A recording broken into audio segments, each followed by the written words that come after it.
Madam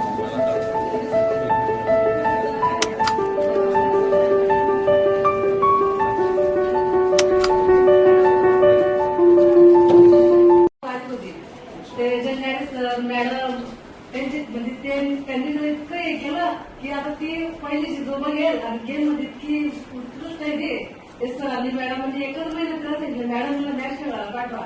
म्हटलं madam ती खूपच वीक आहे वगैरे. सर म्हणजे माझ्या बाजूला पाठवा मॅडम मी गॅरंटी केलं तुमच्या मुलीची की तुमची मुलगी जिंकूनच येईल बॉ असं. त्यांनी एवढी तयार केलं तिला गेम मध्ये. आता माझ्या मुलाला पण पाठवलं मी स्केटिंग मध्ये तर त्याला पण गोल्ड मध्ये त्याला पण मेडल मिळालं आपला चायवर. My name is Pranali Mangesh Babu. I've scored 86.4 marks in 10 and I'm preparing for NEET examinations. And my aim is to become first doctor in my family. अरे वा किती छान. आणि मला 10th मध्ये 95% मिळाले आणि पुढे नीट करून पण डॉक्टर व्हायचं. नीट करून डॉक्टर घरात आहे का कोणी डॉक्टर? नाही